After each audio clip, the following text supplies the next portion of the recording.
પછી વાત કરીએ ડેઝ છે, ઇમ્પોર્ટન્ટ લીધા છે, દરેકે દરેક નથી આપણે ચર્ચા કરતા. ચલો સ્ટેપ બાય સ્ટેપ જોઈ લઈએ. એમાં નંબર 1 છે વર્લ્ડ વેટલેન્ડ ડે, એટલે કે 2 ફેબ્રુઆરી 1971નો એ દિવસ કે એ દિવસે ઈરાનના શહેર રામસરની અંદર એક કન્વેન્શન ભરાય છે, કન્વેન્શન ઓન વેટલેન્ડ્સ, અને સાઇન થાય છે કે આપણી દુનિયાની અંદર જેટલા પણ વેટલેન્ડ્સ છે એમને શું કરવાના છે, બચાવવાના છે. એના યાદ રૂપે દર વર્ષે 2 ફેબ્રુઆરીના રોજ મનાવવામાં આવે છે વર્લ્ડ વેટલેન્ડ ડે. કઈ તારીખ છે? 2 ફેબ્રુઆરી છે. એની થીમ, યસ, એની થીમ છે પ્રોટેક્ટિંગ, ધ્યાનથી સાંભળો, protecting wetland for our common future. I repeat, protecting wetland for our common future. Clear એટલે સુધી? ચલો, હવે જ્યારે વાત થઈ રહી છે વેટલેન્ડની, તો ભારતની અંદર પણ હવે રામસર સાઇટ છે જ, તો નવી ક્લિયર થઈ છે, જોઈ લઈએ. કઈ કઈ થઈ છે?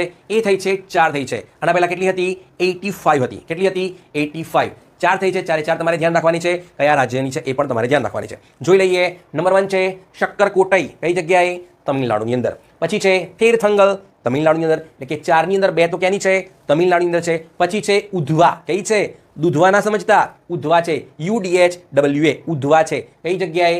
ઝારખંડની. જે ઝારખંડની પ્રથમ રામસર સાઇટ બને છે, તમને જોડકામાં પૂછાશે. ઓકે, ઉધવા છે, ધ્યાન રાખજો. અને છેલ્લે છે કેચિયો પાલરી. કઈ છે? કેચિયો પાલરી, જે સિક્કિમની પ્રથમ રામસર સાઇટ બને છે. ઓકે, આઈ રિપીટ, શક્કરકોટઈ, થેરથંગલ, ઉધવા અને કેચિયો પાલરી છે. 4 થઈ. ટોટલ કેટલી બની ગઈ?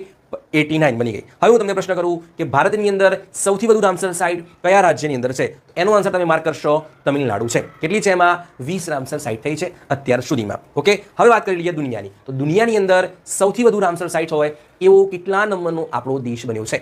ક્લિયરલી ક્વેશ્ચન ખબર પડે છે? તો નંબર 1 છે UK છે, બીજા નંબર પર છે મેક્સિકો, હવે ત્રીજા નંબર પર શું છે? ભારત છે, જ્યાં સૌથી વધુ રામસર સાઇટ છે. કેટલી છે? 89 છે. હવે એશિયામાં તો ડેફિનેટલી આપણે નંબર 1 પર છીએ.